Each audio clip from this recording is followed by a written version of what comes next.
Howdy folks, this is Justro at Metcalf Mills. We're back here in the kitchen. We ain't cooking with Justro, we're canning with Justro. And I've already redone this video. I'm getting ready to redo it, but I'm going to use a little different piece of equipment. But we're canning some more of that old-fashioned mater soup. It's so good. Everybody that's tried it, I think, has responded and said they really liked it. So if you ain't tried it, you might ought to think about it. One variation on this version is I didn't have no onions, so I had to use onion granules, onion powder. So that's the only difference. If you want to use real young onions, I noted in there when you put them in the variation in this recipe. We're going to can some old-fashioned mater soup. I hope you enjoy it. All right, folks, I got some raw tomatoes here, and they're about as ripe as they're going to get. Some of them starting to get some spots on them where they got bruised or something. See there? I want to go ahead and work them up, so I'm going to wash them real good and get them ready to scald. I'm just going to scrub them off real good under the water.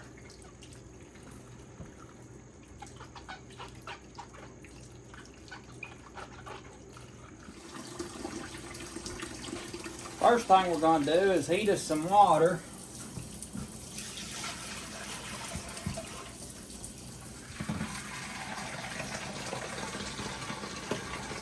To scald these maters with.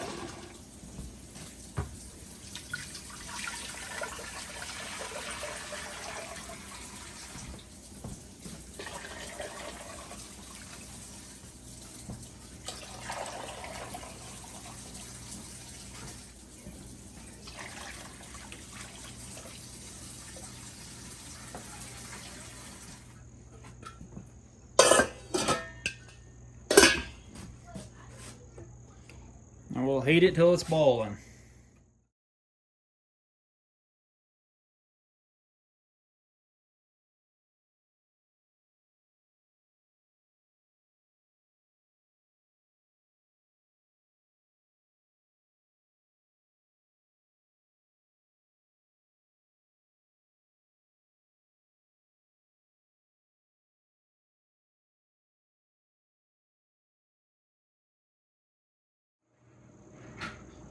Now we got our sink, we got our maters washed good and got this sink scrubbed out real good. Anything that come off of them maters, we cleaned it all out nice and clean. I'm going to plug the sink up now and I'm going to start moving these maters over here while our water's heating up.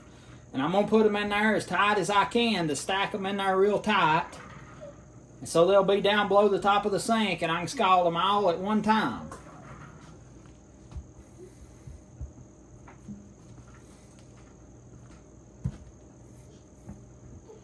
Kind of stand them up best I can. Probably won't be able to till we get enough of them in there, but I'm going to stand them up and pack them in there just as tight as I can.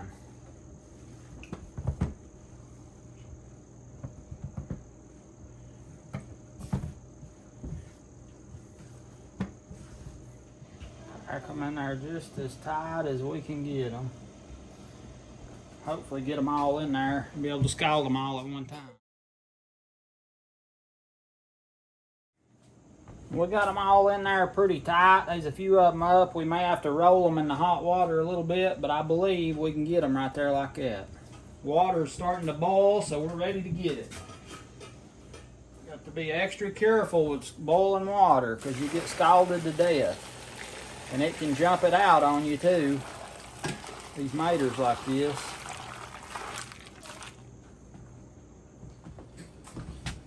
Pot number 2.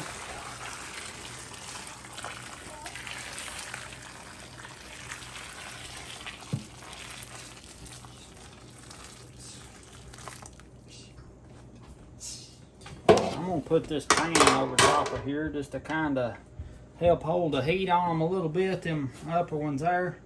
Get that skin loose. I'll pull that pan off in just a minute and roll them in that hot water.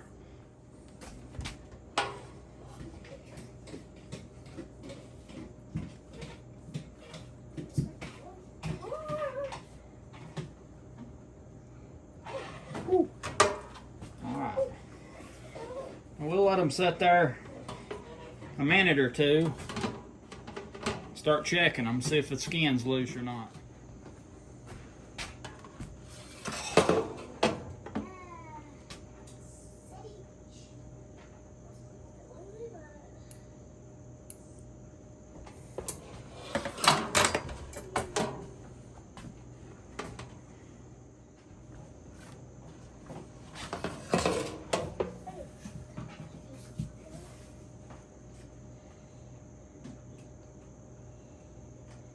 Skin's getting loose.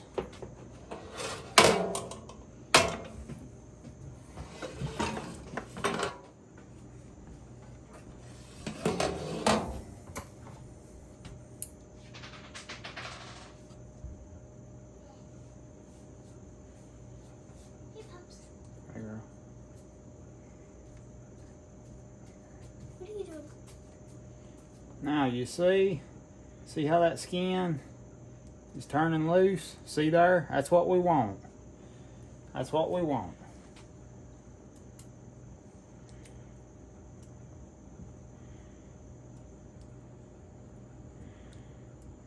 Hey, Pops.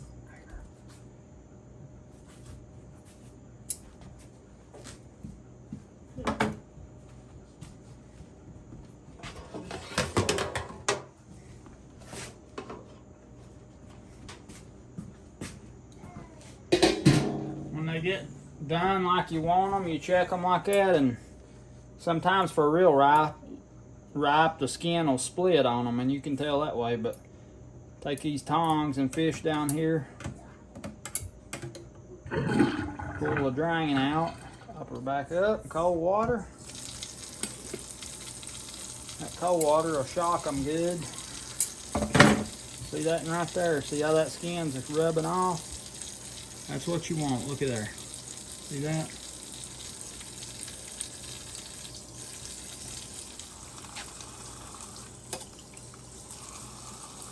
Now we're just going to take them skins off.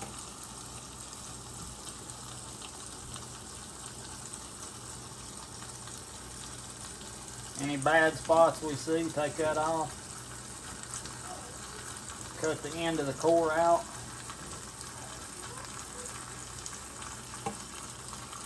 Probably just going to wind up quartering them up. Cut them into quarters. Put them in the pot to cook like that.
Pops.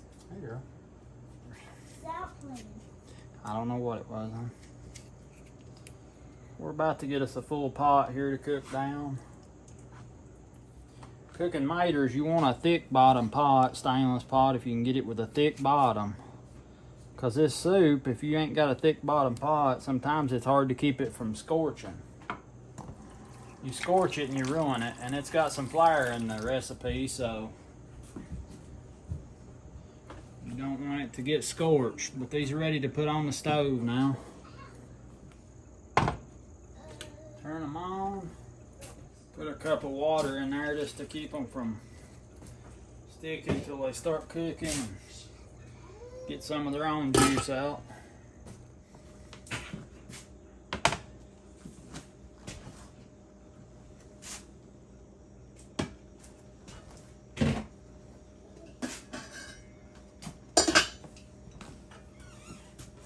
And we're going to cook these maters till they get soft enough to run through the food mill.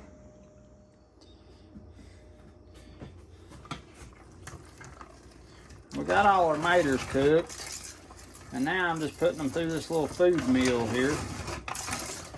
And these things are slower than the big hopper food mills with a screen on them. but they get the job done just the same. It takes a little longer and a little more cranking of the handle, but you can do it. What it does, just a regular food mill, it's got that screen in the bottom of it and that little auger paddle that goes around and pushes it through the bottom. You get all the pulp and the juice out.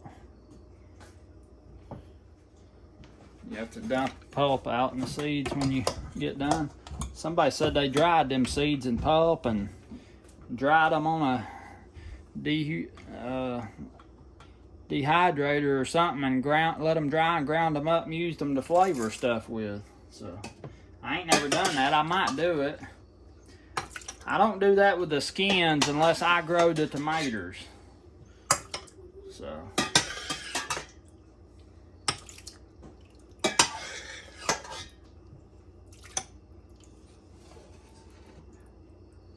takes a little time, but you can get it done all right.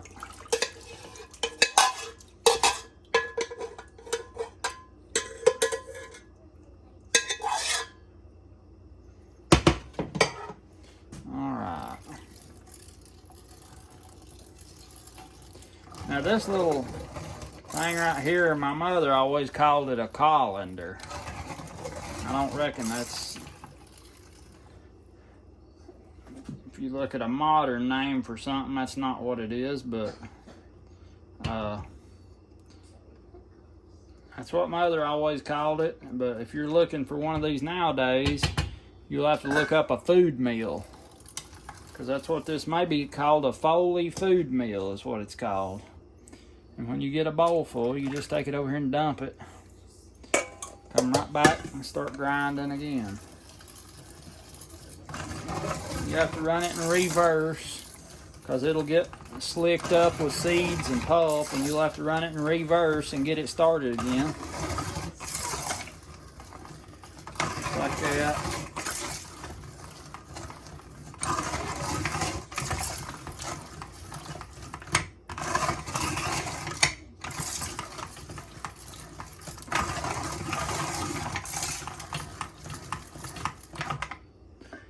Keep your little spatula around. That'll be handy to clean off your auger paddle here and push it back down in the bottom.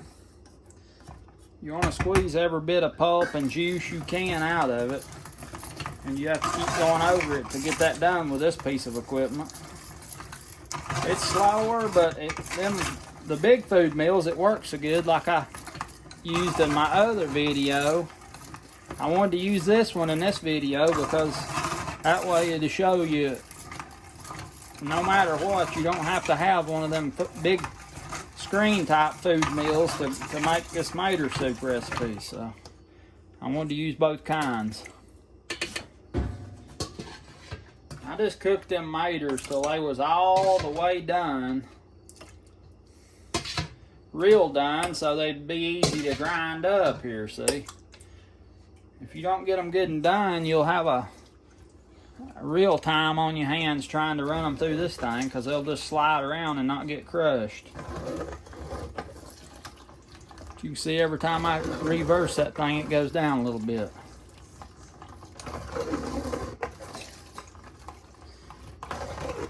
My mother's made, they ain't no telling how many gallons of soup with this little thing. And this is what she used to make her apple sauce and apple butter. She'd cook her apples and then run them through this little thing, make apple sauce out of them. Boy, you talk about good in the wintertime when it's cold.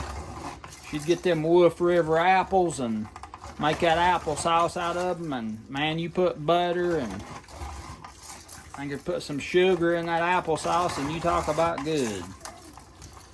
Man, that butter makes it good.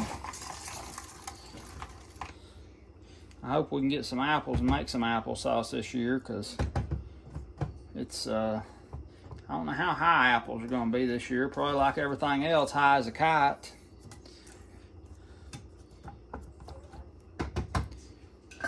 Set them apple trees out. Maybe next year or the next we'll start being able to pick her on some of them. I don't know what kind of cooking apples they'll be, but all right.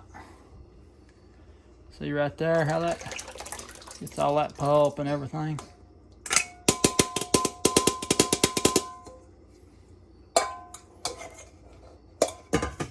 It's a real nice piece of equipment, these little food mills are. Real nice. Like I said, you can use them for tomatoes, apples. Ain't no telling what else. Yin's probably got some ideas and things Yin's using for yourself.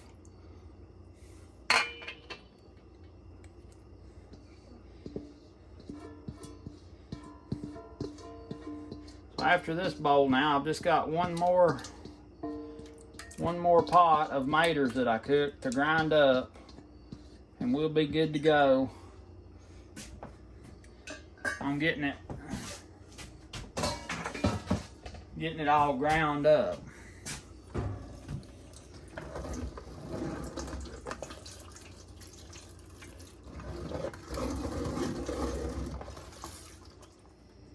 Alright folks, right here I've got the seeds and the pulp out of them tomatoes that I use to make old-fashioned tomato soup with. And I've got a piece of parchment paper on this sheet pan. And somebody was talking last year about they do this with their tomato seeds and pulp. You spread it out here, and I'm going to put it in the oven on the keep warm setting and see if we can't dry this stuff out. And then they said they'll grind it up into a powder and use it for seasoning on different things. So I'm real interested in trying this. Like I say, I wouldn't do this with the skins off of tomatoes that I got from somewhere, because you don't know what they spray on them or nothing. But if it's my own tomatoes, I would do it with the skins. But this right here, these have been skinned, the tomatoes, and nothing here but seeds and pulp out of the tomatoes. So we're going to smooth it out here fairly thin. I don't know, this is just an experiment. I don't even know if it'll work or not the way I'm doing it. I may not be doing it right, but I had this stuff laying here and I thought, well, I'll try that. We'll just try it and see what it does. Trying to get it as thin as we can on this parchment paper. Be just as thin as it can be in an even thickness so it'll dry out evenly. What do you think about that, Shar? I think it's good. You think that's going to make us some tomato seasoning? I don't know what we're going to put it on, do you? No. We'll be putting it on everything, won't we? Yeah. Yeah. Did you bump your head? Yeah. Oh, I'm sorry, hon. But folks, we got it all thinned out here in a pretty even layer. It looks like it's about even thickness. I'm just going to put that in the oven and see if it'll dry out. I don't know if it will or not, but we're about to find out.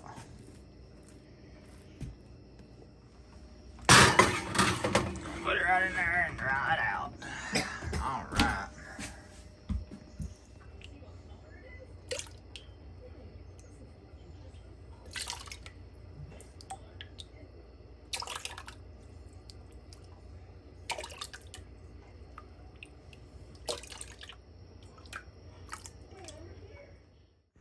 At this time, I would add my cut up onion and my celery seed to this soup and cook it for 1 hour, and then take it out and go through the food mill again to get out the onion pulp. But since I'm using onion granules, I'm not going to do that step. But if you use real onions, you'll have to do that step right now. Alright, we've got our 2 sticks of butter, a cup of flour, our cayenne pickling salt, our sugar, which will be a 1/4 cup in each pot. It calls for more than that, but I don't like to use no more than a 1/2 cup in this 1/2 bushel recipe. Our ground cayenne pepper, celery seed, and I'm going to use onion powder instead of real onions, and the reason that is because I don't have no real onions. So you can get real onions if you want. That's what I'd rather use, but here we are. And I think by not using the real onions, I won't need to run this back through the food mill again, because I've already run the maters through once after I cooked them, so I don't think I'll have to run back through the food mill again. And up here we got a piece of chocolate that I'm gonna eat with a cup of coffee here in a minute when I get this on cooking. We got our butter melting right back here. I'm gonna go ahead and have my cup of coffee with my chocolate and wait on this to melt. That's the best use of this time that I can give you. Okay, we've got our melted butter here. I'm gonna add our cup of flour to the butter.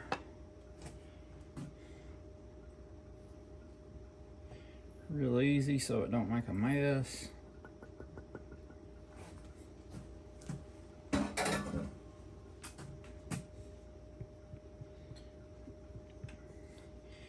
Do a little preliminary mixing because when I stick that mixer and whisk in here, I don't want a big mess like I made on my other video. So it's all kind of mixed up so it ain't dusty.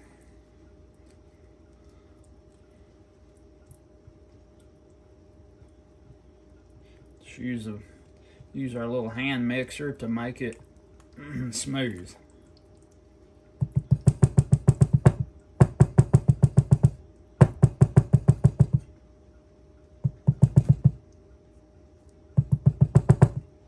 Alright, hand mixer and hope for the best.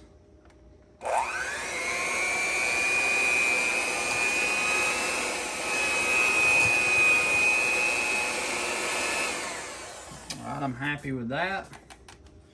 Now we will add about half of our butter and flour mixture to this pot and half to this pot. And if you want to split and measure that out, you can. I feel okay with about being able to guesstimate half and half, so that's what we're going to do here. Let this stuff kind of simmering when you put in this mixture, so it'll mix up good. Stir it up in that hot soup.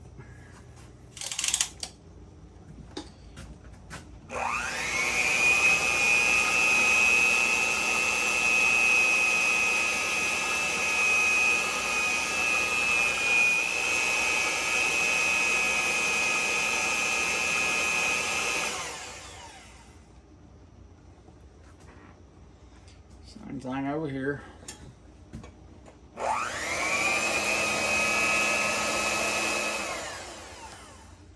Now I can tell here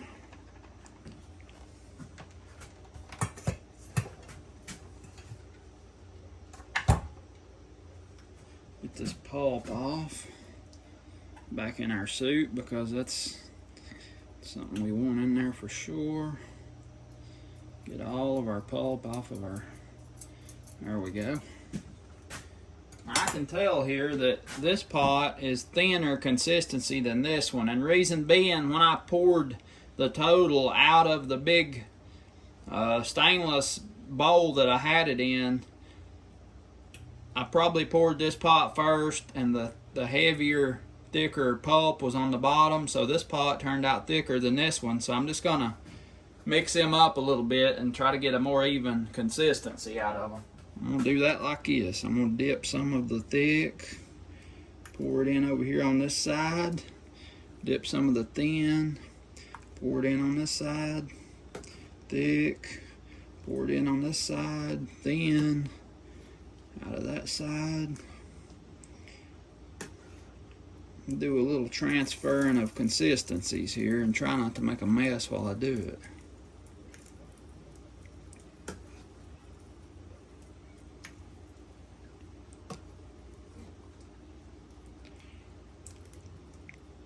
That's helped a bunch already, I can tell.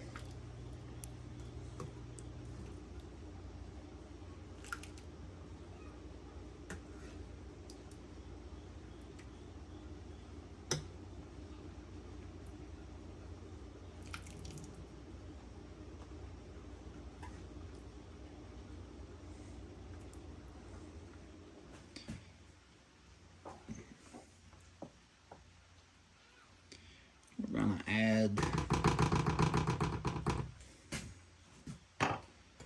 first off, let's clean up these pots. I found out, especially cooking sorghum molasses, I don't know that it'd make much difference here, but I'm sure it would. If you keep the edges of that pot clean, that stuff won't burn and risk tainting your flavor at all. So you just keep the edges of that pot as clean as you can, so that when you start it back cooking, it don't burn and impart any scorched flavor into our final product, because we want this to be the best we can, don't we? Yeah, we do. Now we're going to put 1 tablespoon of Cannon pickling salt in each pot. We're going to put 1/4 cup of sugar in each pot. The recipe calls for a little more than that, but I like to cut sugar everywhere that I can, so we're going to divide 1/4 teaspoon of ground cayenne pepper to each pot.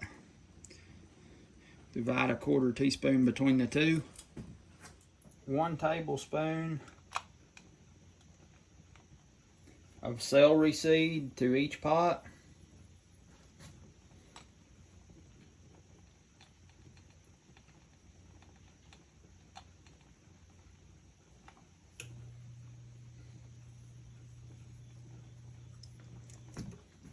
For my onion powder, if you're using real onions, I've got that in my other, it's down in the description in the recipe, but I'm going to put, for my onion powder, since I don't have onions, and I'm guessing at this, I don't know, but I think 1 teaspoon of onion powder in each pot is going to be okay.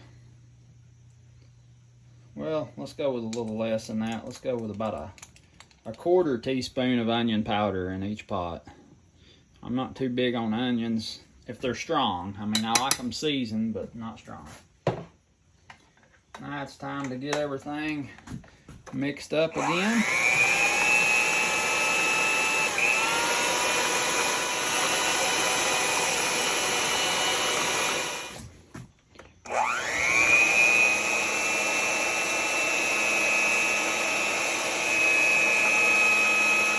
Stay in first gear and you'll be all right.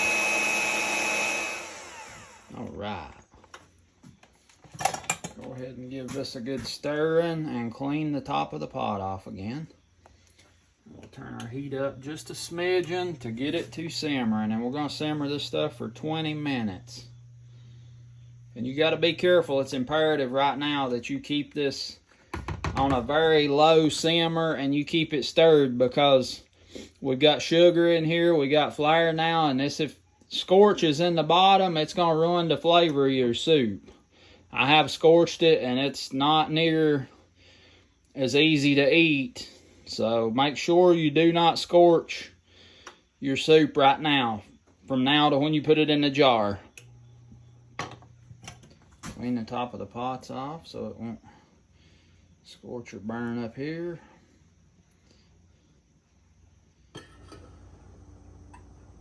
Alright, we've got a simmer going on now. I can already feel just a little bit of stickiness in the bottom of the pot. That's what will hang around and scorch. So we want to get that all stirred up right now. And now that it's starting to simmer a little bit, you can't simmer this stuff too hard. I like to simmer it a little harder right before I put it in the jar, so it's real hot when it goes in the jar, but right now just a low simmer is fine. So I want to reduce my heat now that it's simmering a little bit.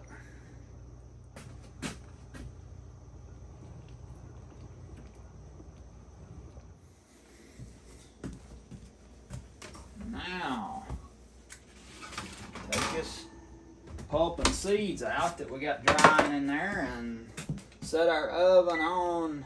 Our oven's set to 210 degrees to heat our jars up.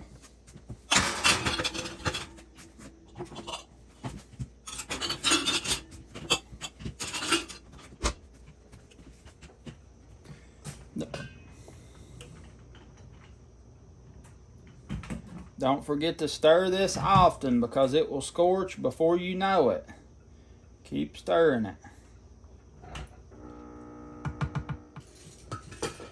Don't forget to stir again.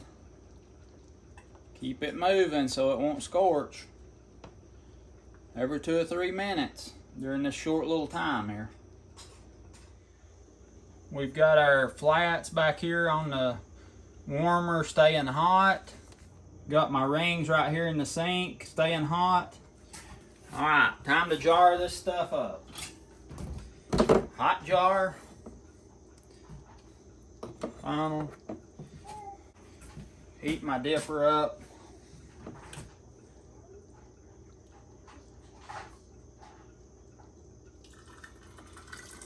And when you start dipping out of here and that gets lower and lower, you want to take time to keep it stirred up. Because it's bubbling right now, it's pretty much boiling. You want to make sure it stays good and hot and that it don't scorch, because it can scorch right now while you're doing this. Oh, you got to be real careful with it.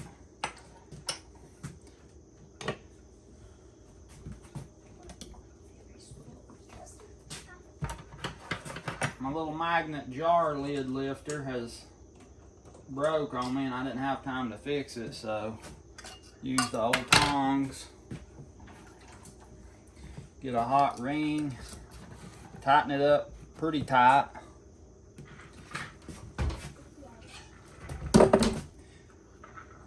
That's hot. Keep this stirred, make sure it's not sticking in the bottom. And keep it bubbling, keep it simmering, low boil during this process, because we want it boiling hot when it goes in these jars.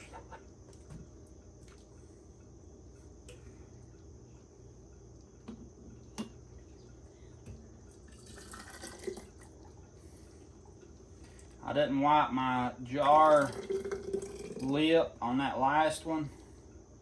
I usually always wipe it off when I'm doing this soup because it splatters so much. You need to always wipe the lip of your jar off when you're canning before you put the flat on it anyway, but I might have just had it in the back of my mind, if one don't seal, we can go ahead and eat it. That may be what I was thinking. And that very well could be the case on that one that I didn't wipe, because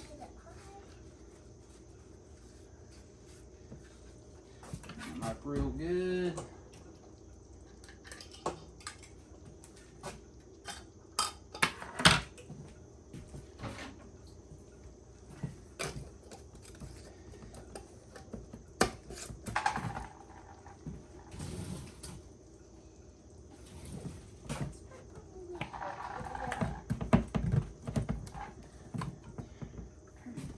Now we're going to stir again to make sure nothing ain't sticking.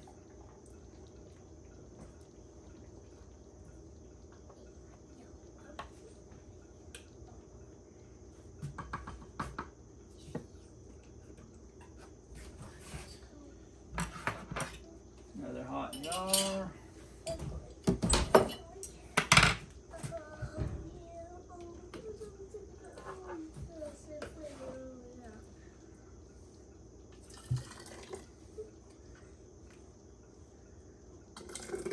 And as with any time you're dealing with boiling hot liquid, be real careful.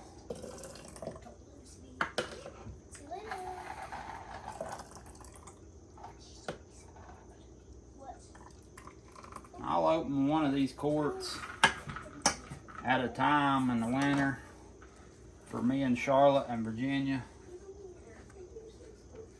Let them have all they want. That jar right there looks a little questionable, but we'll go with it and see what happens.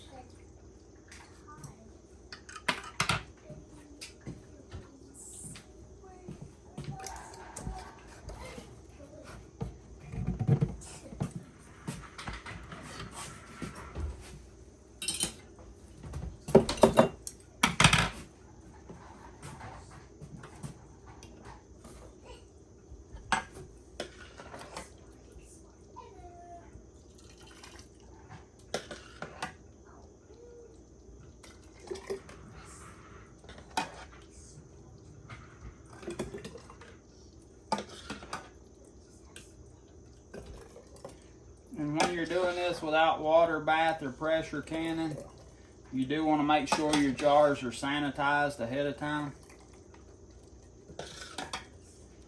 So this pot is getting really low here, and we've got four quarts out of it so far. Clean the top.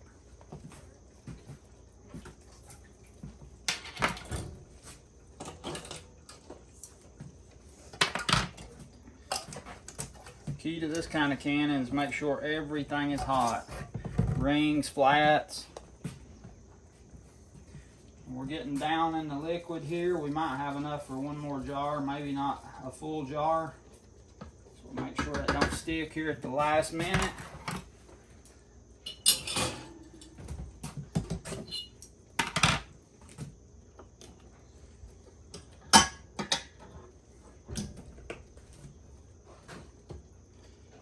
We can't do this right here.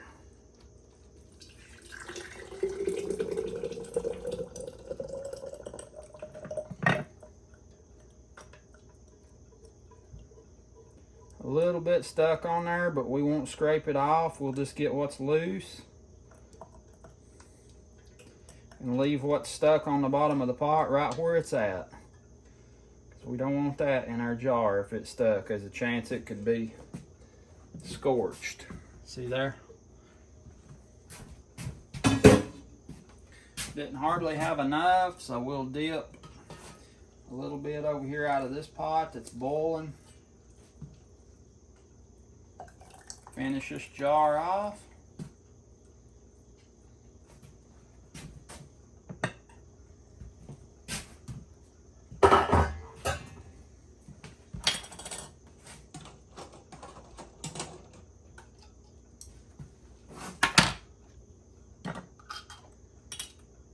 Oh, don't forget this step. Don't forget that step. Sometimes you get in a hurry when you're trying to get these things sealed up as fast as you can. Now we're just gonna move this pot right over here where we can get to it good, and we're gonna stir it because it's not been stirred for a minute.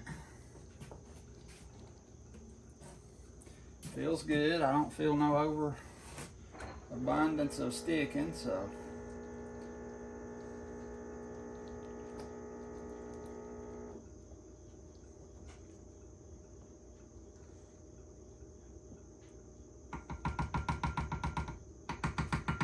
all right. Hot jar. Final.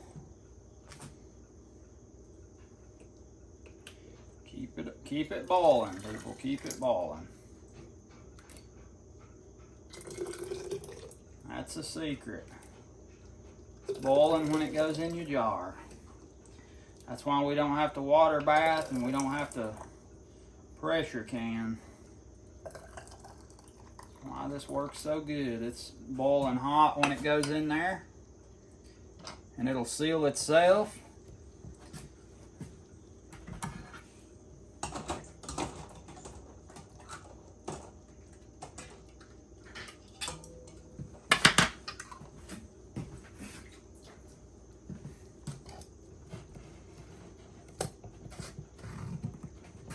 I'm putting a little extra pressure on these rings because these are old rings I'm using. And sometimes on old rings they might be misshaped a little bit and they don't want to tighten up good, so I always make sure on them that I give it a good little extra on the tightening to make sure it's tight enough.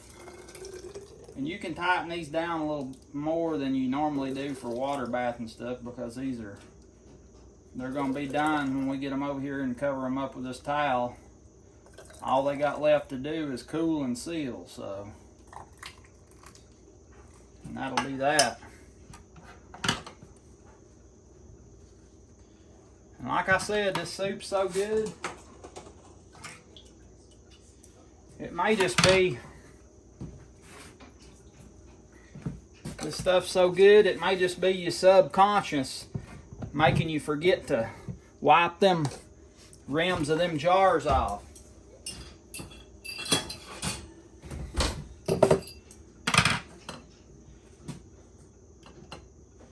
It ain't gonna hurt my feelings a bit if a jar of this don't seal. Because we'll be having it.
And you can kind of stir this a little bit as you dip it with this cup.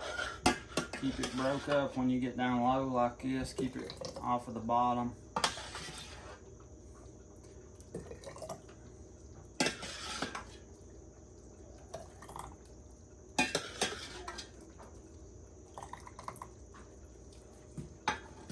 All right. Wipe that rim off. Another flat out of the hot water. Another ring.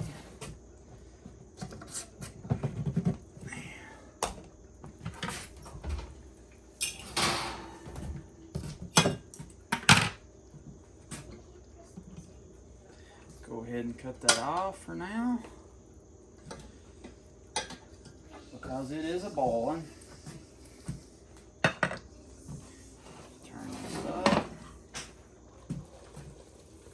It's got quite a bit of pulp in the bottom there that's apt to be, nope, not stuck, not stuck. Just lightly brush with your little spatula. Just get off what's loose. Don't scrape the bottom of the pot. You don't want to scrape none of that stuff. It might be scorched in there. And I know some of you probably say, well, he's already said that. Why does he keep saying it? That's because sometimes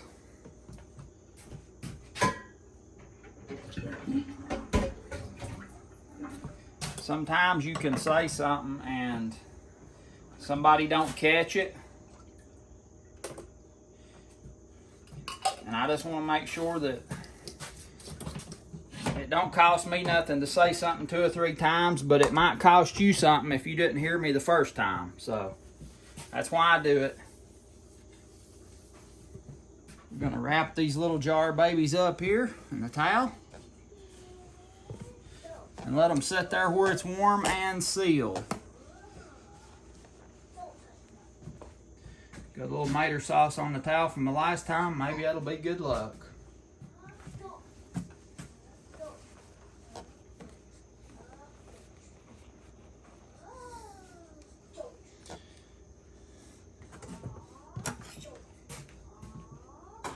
Now we can go back in with our paste and seeds out of them tomatoes we used. Alright folks, let's see what we got here. See if we got lucky.